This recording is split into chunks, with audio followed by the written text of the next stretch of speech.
ഭാഗം 1 പുസ്തകം 2 അധ്യായം 3 വിശ്വാസം എന്ന പുണ്യം മറിയം എപ്രകാരം അഭ്യസിച്ചു എന്നത്. മറിയത്തിൽ നിവേശിക്കപ്പെട്ട പുണ്യങ്ങളെ 2 ഗണങ്ങളായി തിരിക്കാവുന്നതാണ്. ആദ്യത്തെ ഗണത്തിൽ ആത്മീയ പുണ്യങ്ങളായ വിശ്വാസം, പ്രത്യാശ, സ്നേഹം എന്നിവ ഉൾപ്പെടുന്നു. രണ്ടാമത്തെ ഗണത്തിൽ ദൈവത്തിങ്കിലേക്ക് ആത്മാവിനെ കൂടുതലായി അടുപ്പിക്കുന്ന മൗലിക പുണ്യങ്ങൾ ഉൾപ്പെടുന്നു. മൗലിക പുണ്യങ്ങൾ നമ്മുടെ ധാർമ്മിക അനുഷ്ഠാനങ്ങളെ അടിസ്ഥാനമാക്കിയവയാകിയാൽ അവ എണ്ണത്തിൽ വളരെയധികമാണ്. എങ്കിലും ന്യായം, വിവേകം, മിതഭോഗം, ധൈര്യം എന്നീ 4 എണ്ണമായി അവയെ ചുരുക്കാം. ഈ സകല പുണ്യങ്ങളും യാതൊരു കുറവും ഇല്ലാതെ മറിയത്തിൽ വിളങ്ങിയിരുന്നു. പരിശുദ്ധാത്മാവിന്റെ ദാനങ്ങളാലും ഫലങ്ങളാലും ഗിരിപ്രഭാഷണത്തിലെ വാഗ്ദാനങ്ങളാലും അവിടുന്ന് തന്റെ പുണ്യങ്ങളെ വളരെയധികം പ്രശോഭിപ്പിച്ചു. ഉത്ഭവത്തിൽ തന്നെ ദൈവം സകലവിധ ജ്ഞാനങ്ങളും നൽകി സമൃദ്ധമായി അനുഗ്രഹിച്ചു. അതിനാൽ എല്ലാ ശാസ്ത്രങ്ങളിലും മറിയം ഉത്തമ ജ്ഞാനിയായിരുന്നു. ഈ പുണ്യങ്ങളെ അവിടുന്ന് സ്ഥിരമായി അഭിവൃദ്ധിപ്പെടുത്തിക്കൊണ്ടിരുന്നു. നിവേശിത പുണ്യങ്ങൾ അവിടുത്തെ നന്മയുടെ മഹത്വത്താൽ വർദ്ധിപ്പിച്ചപ്പോൾ ആർജിത പുണ്യങ്ങൾ തീവ്രമായ ശുശ്രൂഷാ പ്രവൃത്തികൾ വഴിയും അവിടുന്ന് വളർത്തിക്കൊണ്ടിരുന്നു. പരിശുദ്ധ മറിയത്തിന്റെ വിശ്വാസ തീഷ്ണതയെക്കുറിച്ച് സുവിശേഷകനായ വിശുദ്ധ ലൂക്കായിലൂടെ വിശുദ്ധ എലിസബത്ത് ഇപ്രകാരം സംക്ഷിപ്തമായി പ്രഖ്യാപിച്ചിരിക്കുന്നു: ദൈവത്തിന്റെ വചനങ്ങളും അവിടുത്തെ പ്രമാണങ്ങളും തന്നിൽ നിറവേറുമെന്ന് വിശ്വസിച്ചവൾ ഭാഗ്യവതി.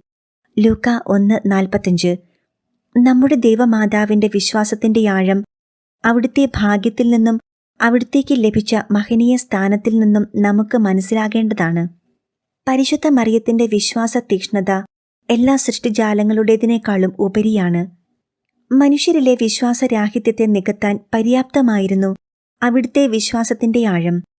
മാനവർക്ക് തങ്ങളുടെ മർത്യ സ്വഭാവത്തോടൊപ്പം വിശ്വാസമെന്ന സവിശേഷ പുണ്യം പ്രദാനം ചെയ്യുന്നത് ദൈവത്തെക്കുറിച്ചും ദൈവത്വത്തെക്കുറിച്ചും മനസ്സിലാക്കേണ്ടതിനു വേണ്ടിയാണ്. ദൈവത്തെ മുഖാമുഖം ദർശിക്കുന്നതിന് തുല്യമാണിത്. നാം വിശ്വാസത്തിലൂടെ മനസ്സിലാക്കുകയും അനുഭവിക്കുകയും ചെയ്യുന്നത് സത്യമാണ്. ലോകചരിത്രത്തിലേക്ക് ഒന്ന് കണ്ണോടിച്ചാൽ മനസ്സിലാകുന്നതാണ് എത്രയെത്ര രാജ്യങ്ങൾ, സാമ്രാജ്യങ്ങൾ ഈ മഹത് പുണ്യത്തെ തിരിച്ചറിയാതെ ഉപയോഗശൂന്യരായി ജീവിച്ചു മരിച്ചു എന്നത്. എത്രയോ നിർഭാഗ്യർ അവർക്ക് അർഹതയില്ലാതിരുന്നിട്ടും ദൈവം നൽകിയ വിശ്വാസം എന്ന മഹാദാനത്തെ തിരസ്കരിക്കുകയും തിരിച്ചറിയാതിരിക്കുകയും അങ്ങനെ ഈ ദൈവിക ദാനത്തെ അപ്രായോഗികമാക്കി തങ്ങളുടെ തന്നെ പതനത്തിന് കാരണമാക്കി തീർക്കുകയും ചെയ്തിരിക്കുന്നു. ആയതിനാൽ ദൈവിക അന്തഃസത്തയ്ക്ക് സംഭവിച്ച നഷ്ടത്തിന് പരിഹാരം കാണേണ്ടത് ന്യായവും യുക്തവുമാകുന്നു. അപ്രകാരം സൃഷ്ടികളിൽ ഒന്നിലെങ്കിലും വിശ്വാസമെന്ന മഹാപുണ്യം അതിന്റെ പരിപൂർണതയിൽ വ്യക്തീകരിക്കപ്പെടേണ്ടതും അത് മറ്റ് സകല ജീവജാലങ്ങൾക്കും മാതൃകയും നിയമവുമായിരിക്കേണ്ടതുമാകുന്നു. പരിശുദ്ധ മറിയം മാത്രമേ ഈ ഭൂമിയിൽ ജനിക്കപ്പെട്ടിരുന്നു എങ്കിൽ അത് ഏറ്റവും ശ്രേഷ്ഠമായിരുന്നേനെ. എന്തെന്നാൽ വിശ്വാസമെന്ന സവിശേഷ പുണ്യത്തെ മറിയത്തോളം ഉത്തമമായി മറ്റാരും അറിഞ്ഞില്ല, അനുഭവിച്ചില്ല. ഈ വിശേഷദാനത്തിന്റെ പ്രതിഫലമായ മഹത്വം സർവേശ്വരന് മറിയത്തിലൂടെ മാത്രം ലഭ്യമായി എന്നു സാരം. ആയതിനാൽ മറിയത്തിന്റെ വിശ്വാസ അധിഷ്ഠിത ജീവിതം മറ്റാരുടേതിനോടും താരതമ്യപ്പെടുത്താനാവുന്നതല്ല. പാത്രിയർക്കീസുമാർ, പ്രവാചകന്മാർ, അപ്പസ്തോലന്മാർ, രക്തസാക്ഷികൾ, കൂടാതെ ക്രിസ്തീയ പ്രബോധനങ്ങളിൽ ഇതുവരെ വിശ്വസിച്ചിട്ടുള്ളവർ, ഇനി ലോകാന്ത്യം വരെ വിശ്വസിക്കാനുള്ളവർ എന്നിവർക്കെല്ലാം പരിശുദ്ധ മറിയം എന്നേക്കും മാതൃകയും ഗുരുസ്ഥാനീയയുമായി നിലകൊള്ളുന്നു. ദൈവിക സത്യങ്ങളെ വിശ്വസിച്ച മറിയത്തിന്റെ വിവേകമുള്ള സ്നേഹത്തിന്റെ തീവ്രത വ്യക്തമാക്കാൻ സാധ്യമല്ല. മറിയം മനസ്സിലാക്കിയവയെല്ലാം വിശ്വസിച്ചു, വിശ്വസിച്ചവയെല്ലാം മനസ്സിലാക്കുകയും ചെയ്തു. എന്തെന്നാൽ അവിടത്തേക്ക് നൽകപ്പെട്ടിരുന്ന കൗദാശിക രഹസ്യങ്ങളുടെ നിജസ്ഥിതിയെപ്പറ്റിയുള്ള ദൈവശാസ്ത്ര ജ്ഞാനവും അതിന്റെ തിരിച്ചറിവും അത്യന്തം ജ്ഞാനിയും വിവേകിയുമായ പരിശുദ്ധ മറിയത്തിൽ ഏറ്റവും അധികമായി നിവേശിക്കപ്പെട്ടിരുന്നു. മാലാഖമാരുടേത് പോലുള്ള ഓർമ്മശക്തി മറിയത്തിന് നൽകപ്പെട്ടിരുന്നതിനാൽ അവിടുന്ന് ഒരിക്കൽ മനസ്സിലാക്കിയവ ഒരിക്കലും മറന്നിരുന്നില്ല. പരിശുദ്ധ മറിയം ഈ സവിശേഷ സാമർഥ്യങ്ങളെ നിരന്തരമായി വിശ്വാസത്തിൽ നിലനിൽക്കുന്നതിനായി ഉപയോഗിച്ചിരുന്നു.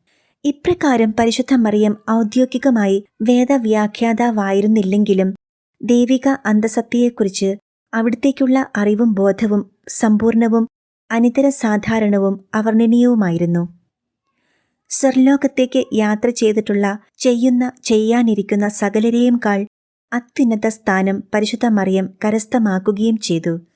പരിശുദ്ധ മറിയം വിശ്വാസം, പ്രത്യാശ എന്നീ പുണ്യങ്ങൾക്ക് യോജ്യമായ പ്രവൃത്തികളിൽ ഏർപ്പെട്ടപ്പോൾ അവിടുത്തെ ഏറ്റവും സാധാരണമായ സാമർഥ്യങ്ങൾ മാത്രമേ ഉപയോഗിച്ചിരുന്നുള്ളൂ. എങ്കിലും സകല വിശുദ്ധന്മാരെയും ദൂതന്മാരെയും കാൾ ശ്രേഷ്ഠമായി ഈ പുണ്യങ്ങളിൽ വ്യാപൃതയായിരുന്നു. അങ്ങനെയാണെങ്കിൽ അവിടുത്തെ വിശേഷ ശക്തി സാമർഥ്യങ്ങൾ അവിടുത്തെ സ്വർഗീയ ദർശന സമയത്ത് എത്രയധികം ഉത്കൃഷ്ടമായവയായിരിക്കും. ദൂതന്മാർക്ക് പോലും വർണ്ണനാതീതമായ ഈ വസ്തുത വിവരിക്കാൻ സാധാരണക്കാരിയായ എനിക്കെങ്ങനെ സാധിക്കും? ആകയാൽ എല്ലാ മനുഷ്യരും വിശ്വാസം എന്ന പുണ്യത്തിൽ അഭിവൃദ്ധി പ്രാപിക്കണമെന്ന് ആഗ്രഹിക്കാനേ എനിക്ക് സാധിക്കുകയുള്ളൂ. ഈ പുണ്യം ഏറ്റവും അധികമായി സമ്പൂർണമായി നിറഞ്ഞു നിന്നിരുന്ന പരിശുദ്ധ മറിയത്തിൽ നിന്ന് മറ്റെല്ലാവരും ഇത് പാഠമാക്കട്ടെ. എല്ലാ നാസ്തികരും, ദൈവനിഷേധികളും, വിഗ്രഹാരാധകരും, വിഗ്രഹോപാസകരും വിശ്വാസത്തിന്റെ ഉടയവളായ പരിശുദ്ധ മറിയത്തിൽ നിന്ന് അവരുടെ ശരിയായ ജീവിത ലക്ഷ്യം മനസ്സിലാക്കുകയും തങ്ങൾ സഞ്ചരിക്കുന്ന ഇരുളിന്റെ പാതകളെ വെറുത്ത് സത്യവിശ്വാസത്തിലേക്ക് കടന്നു വരികയും ചെയ്യട്ടെ. കത്തോലിക്കരും കൂടുതലായി വിശ്വാസത്തിന്റെ ഫലങ്ങളെയും അനുഗ്രഹങ്ങളെയും തിരിച്ചറിഞ്ഞ് അപ്പസ്തോലന്മാരോട് ചേർന്ന് തങ്ങളുടെ വിശ്വാസം വർദ്ധിപ്പിക്കണമേ എന്ന് തീക്ഷ്ണമായി പ്രാർത്ഥിക്കാൻ ഇടയാകട്ടെ. പരിശുദ്ധ മറിയത്തിന്റെ വിശ്വാസ തീക്ഷ്ണത പ്രാവർത്തികമാക്കാൻ നമുക്ക് സാധ്യമല്ലെങ്കിലും അവിടുത്തെ അനുകരിക്കാനും അനുഗമിക്കാനുമുള്ള ശക്തിക്കായി നമുക്ക് യാചിക്കാം. അവിടുത്തെ വിശ്വാസത്താൽ അവിടുന്ന് നമ്മെ പഠിപ്പിക്കും. അവിടുത്തെ മഹത്വത്താൽ നമ്മെ വിശ്വാസത്തിലേക്ക് അവിടുന്ന് നയിക്കുകയും ചെയ്യും.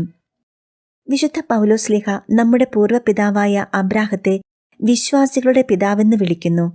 എന്തുകൊണ്ടെന്നാൽ തനിക്കു ലഭിച്ച വാഗ്ദാനത്തെ പ്രതീക്ഷയ്ക്ക് വകയില്ലാതിരുന്നിട്ടും അവൻ പ്രത്യാശിച്ചു. റോമ 4:18. വിശുദ്ധ പൗലോസ് അബ്രാഹത്തിന്റെ വിശ്വാസത്തെ അതിയായി ശ്ലാഘിച്ചു. എന്തെന്നാൽ വന്ധ്യയായിരുന്നിട്ടും പ്രകൃത്യാ ഗർഭവതിയാകാൻ സാധ്യതയില്ലാതിരുന്നിട്ടും തന്റെ ഭാര്യയായ സാറായിൽ തനിക്കൊരു പുത്രൻ ജനിക്കുമെന്ന ദൈവിക വാഗ്ദാനത്തിൽ അവൻ ഉറച്ചു വിശ്വസിച്ചു. കൂടാതെ ഏകമകനെ ദൈവത്തിന്റെ ആജ്ഞയനുസരിച്ച് ബലിയർപ്പിക്കാൻ സന്നദ്ധനാവുക വഴി ദൈവം നൽകിയ അനേകം ജനതകളുടെ പിതാവാകാനുള്ള വാഗ്ദാനം അവൻ ത്യജിച്ചു. ഇപ്രകാരം ദൈവം അരുളിച്ചിത പലവിധ കാര്യങ്ങളും സ്വാഭാവികമായി അസംഭവ്യങ്ങളായിരുന്നിട്ടും ദൈവിക ശക്തിയുടെ അമാനുഷിക ശക്തിയാൽ അവയെല്ലാം സംഭവിക്കുമെന്ന് അബ്രാഹം ദൃഢമായി വിശ്വസിച്ചിരുന്നു. ഇപ്രകാരം വിശ്വാസികളുടെ പിതാവ് എന്ന് വിളിക്കപ്പെടാൻ അവൻ യോഗ്യനായി. വിശ്വാസമെന്ന മുദ്ര അവന് നീതിയായി പരിഗണിക്കപ്പെട്ടു. അവൻ പരിച്ഛേദിതനായിത്തീർന്നു.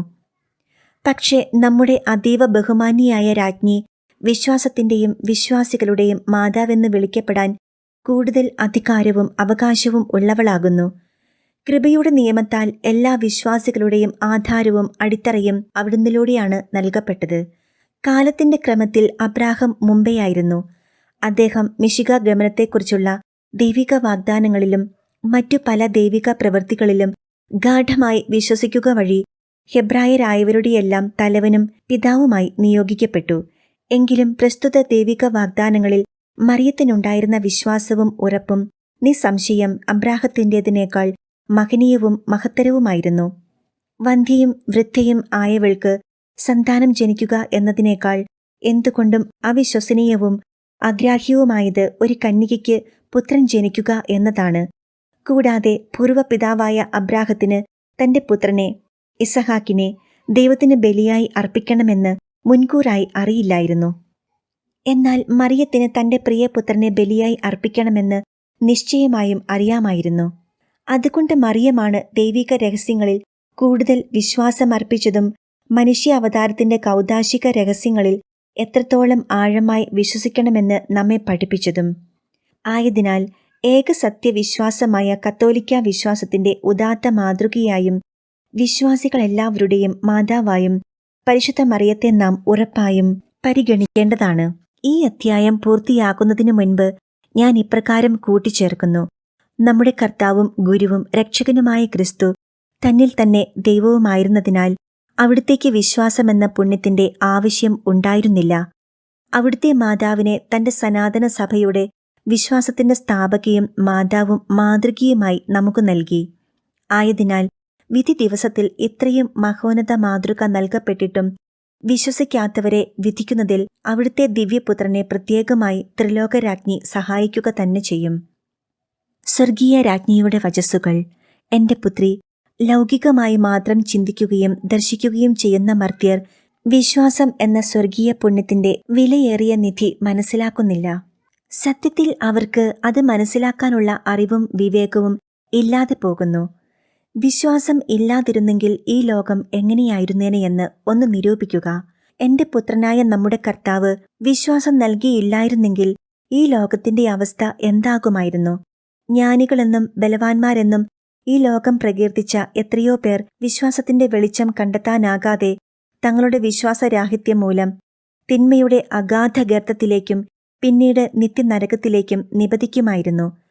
എത്രയെത്ര സാമ്രാജ്യങ്ങൾ ഈ അവിശ്വാസികളെ വിശ്വസിച്ച് അവരോടൊപ്പം നിത്യവേദനയുടെ നാശത്തിൽ നിപതിച്ചിരിക്കുന്നു. നീചന്മാരായ നിരവധി ക്രിസ്ത്യാനികളും വിശ്വാസത്തിന്റെ കൃപയും അനുഗ്രഹവും നൽകപ്പെട്ടിട്ടും അത് ഹൃദയത്തിൽ സൂക്ഷിക്കാതെ വിശ്വാസരഹിതരെ പിഞ്ചെന്നുകൊണ്ടിരിക്കുന്നു. എന്റെ പ്രിയ സ്നേഹിതേ, കർത്താവ് നിന്നെ അവിടുത്തെ മണവാട്ടിയാക്കി തിരുസഭയിൽ തന്റെ മണവറയിലേക്ക് ആനയിച്ച് നിത്യസൗഭാഗ്യം ശാശ്വതമായി വാഗ്ദാനം ചെയ്ത് നിനക്കു നൽകിയ ഈ സ്ത്രീധനം അല്ലെങ്കിൽ വിവാഹ സമ്മാനത്തെക്കുറിച്ച് നീ അവിടുത്തോട് അത്യന്തം നന്ദിയുള്ളവളായിരിക്കാൻ വിസ്മരിക്കരുത്. വിശ്വാസമെന്ന ഈ മഹത് പുണ്യത്തെ നിരന്തരം ഇടവിടാതെ ശീലിക്കുക. ഈ പുണ്യം ആഗ്രഹിക്കുകയും കാക്ഷിക്കുകയും ചെയ്യുന്നതിന്റെ ലക്ഷ്യത്തിലേക്ക് നിന്നെ അടുപ്പിക്കുക തന്നെ ചെയ്യും. നിത്യരക്ഷയിലേക്കു നയിക്കുന്ന നേർവഴി നിങ്ങളെ പഠിപ്പിക്കുന്നത് വിശ്വാസമാണ്. മാനവ ജീവിതമെന്ന തീർത്ഥാടനത്തിൽ നേരിടേണ്ടി വരുന്ന ഇരുളിൽ നിങ്ങൾക്കായി പ്രകാശിക്കുന്ന വെളിച്ചമാണ് വിശ്വാസം. മനുഷ്യർക്ക് തങ്ങളുടെ പിതൃഭവനത്തിലേക്ക് ഉള്ള പലായനത്തിൽ വിശ്വാസം സുരക്ഷയും സംരക്ഷണവും നൽകുന്നു. അവർ തങ്ങളുടെ പാപത്താൽ അത് നിർവീര്യമാക്കാതിരുന്നാൽ നീതിമാന്മാർക്ക് അവരുടെ സൽപ്രവൃത്തികളിൽ അത് സഹായകമായി തീരും. മറ്റെല്ലാ പുണ്യങ്ങളെയും വിശ്വാസം ഉജ്ജീവിപ്പിക്കുന്നു. നാസ്തികരിലും അശ്രദ്ധരായ ക്രിസ്ത്യാനികളിലും വിശ്വാസം ചിന്താക്കുഴപ്പം സൃഷ്ടിക്കുകയും അവരുടെ അശ്രദ്ധയെക്കുറിച്ച് അവരിൽ ശങ്കയും ഭയവും ഉളവാക്കുകയും ചെയ്യുന്നു. അത് അവരുടെ പാപം മൂലം ഈ ലോകത്തിലും പരലോകത്തിലും ശിക്ഷ ലഭിക്കുമെന്ന് അവരെ ഓർമ്മിപ്പിക്കുന്നു, ഭീഷണിപ്പെടുത്തുകയും ചെയ്യുന്നു. വിശ്വാസം എന്തും ചെയ്യാൻ വേണ്ട ശക്തിയും സാമർഥ്യവും നിറഞ്ഞതുമാകുന്നു. എന്തെന്നാൽ വിശ്വസിക്കുന്നവന് സകലതും സുസാധ്യമാണ്. വിശ്വാസം സകലതും നേടിത്തരുന്നു, സംഭവ്യമാക്കുന്നു.